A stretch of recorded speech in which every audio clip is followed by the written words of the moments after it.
Assalamualaikum warahmatullahi wabarakatuh ya. Jumpa lagi saudaraku, Jumat pagi ya, dimanapun Anda berada ya. Menanggapi komentar saudara kita ya, kaitannya dengan bagusnya puasa mute itu hari apa? Bagusnya puasa mute itu hari apa? Ya semua hari bagus ya.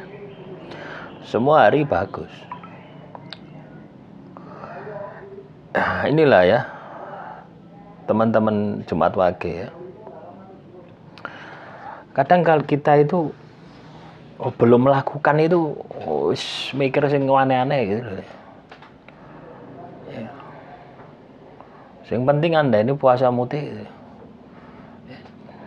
Aturannya Anda pakai gitu loh. Namanya tirakat itu bebas ya. Namanya tirakat itu bebas. Bebas di dalam hal ini menentukan kapan waktunya gitu loh. Sesuai dengan kebutuhan Anda. Loh, kalau Anda butuh katakanlah ya, Anda butuh hajat Anda cepat terkabul, ya secepat mungkin. Jadi rumusnya ada di situ. Ya, bukan nunggu bagusnya kapan ya. Bagusnya itu ketika Anda menjalankan gitu loh ya.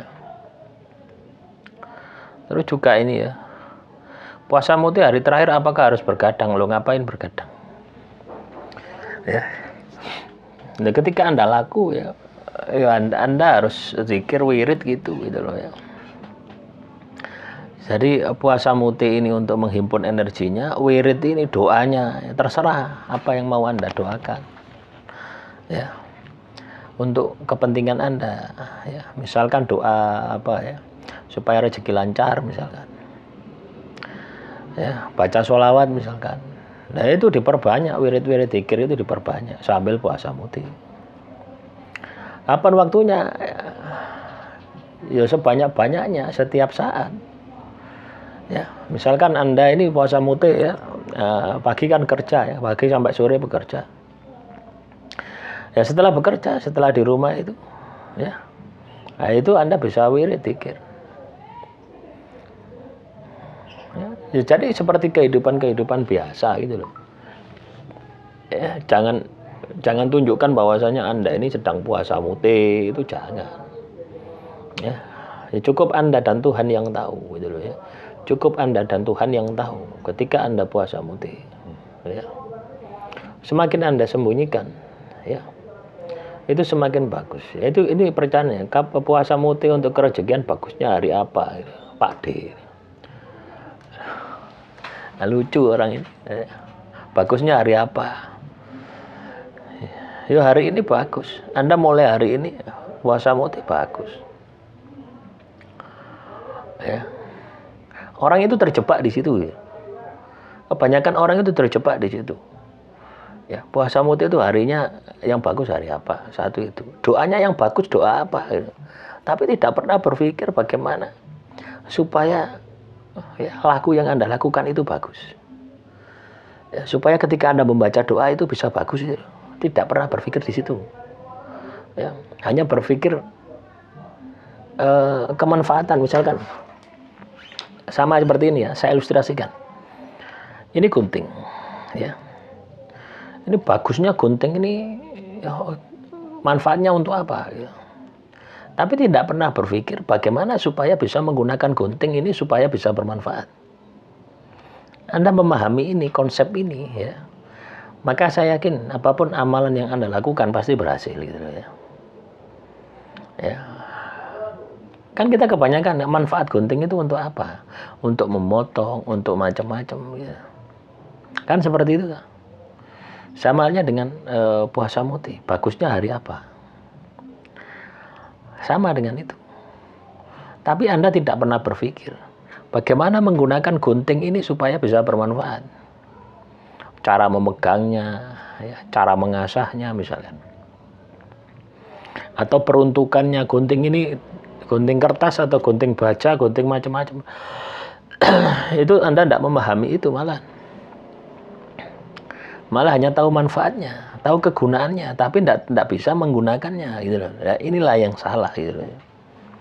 Orang itu berdoa itu kebanyakan seperti itu. Doa apa yang bisa saya panjatkan supaya hajat saya terkabul? Tapi tidak pernah berpikir bagaimana doa itu bisa terkabul. Mindset semacam ini ya, teman-teman Jumat Wage harus Anda latih ya. Harus Anda latih, harus Anda pahami ya kalau Anda ingin sukses ya. Di dalam apapun yang Anda kerjakan ya. Ini tidak hanya soal ibadah, soal tirakat, soal puasa mutih, tapi soal kehidupan di dunia ini juga sama. Ya, ada yang tanya, saya jualan sembako cocok enggak gitu. Tapi Anda tidak pernah berpikir bagaimana supaya Anda ini bisa sukses jualan sembako. Artinya Anda harus memiliki ilmu jualan sembako. Ya. Loh, jualan sembako itu ada ilmunya teman-teman ya. Coba kalau tidak percaya ya, Anda jualan sembako. Ya. Nah, tiba-tiba di rumah Anda ada tamu. Ya. Tamu. Nah, Anda ambilkan dari toko Anda. Tek. Masak mie misalkan, ada orang 20 masak mie. Nah, Anda kulaan mie sak kardus itu badine piro? Dijokok 20. Ya. Terus tidak mau catat. Hanya sebagai catatan sehingga Anda tahu pengeluarannya kemana gitu. Akhirnya yang terjadi apa? Loss. Saya ini jualan kok nggak tambah besar tapi kok tambah menyusut. Ya karena itu. Tidak tahu ilmunya, tidak ada pembukuannya gitu. Paham ya? Saya contoh-contohkan dengan kasus-kasus semacam ini supaya Anda paham ya, supaya Anda bisa menerapkan di dalam kehidupan Anda, kaitannya dengan usaha Anda, bisnis apa bisnis Anda. Ya. Sama halnya dengan ini ya. Saya dulu jualan emas, sekarang jualan frozen. Berarti kan turun. Kenapa kok bisa turun jualan Anda? Kenapa kok bisa turun? Itu harus dievaluasi. Bukan pandangan orang ya. Pandangan orang, dulu jualan emas kok sekarang jualan frozen. Seperti langit dan bumi gitu. Akhirnya timbul rasa sakit hati. Akhirnya nanti frozennya tutup jadi jualan cilok. Ciloknya tutup akhirnya nganggur. Akan seperti itu. Tapi ketika Anda memahami masalah Anda pada akarnya, kenapa kok saya jualan emas ini bisa turun? Nah, dulu saya pernah beli emas, ya.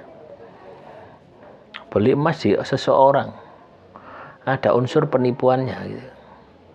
Bisa jadi seperti itu, ya. Karena saya ingin untung yang banyak, atau ketika saya menjual, ya, emas yang biasa, saya katakan luar biasa, misalnya, bisa jadi seperti itu. Makanya teman-teman Jumat Wage ya, pahami ilmunya gitu loh ya. Ketika Anda bisa melakukan ya, pasti Anda akan sukses ya. Dan ketika Anda katakanlah mau ibadah, mau tirakat apapun itu, jangan nunggu lusa, esok dan sebagainya ya. Kalau Anda bisa hari ini, kenapa tidak gitu ya. Demikian motivasi hari ini, semoga bermanfaat. Assalamualaikum warahmatullahi wabarakatuh. Salam rahayu, rahayu, rahayu.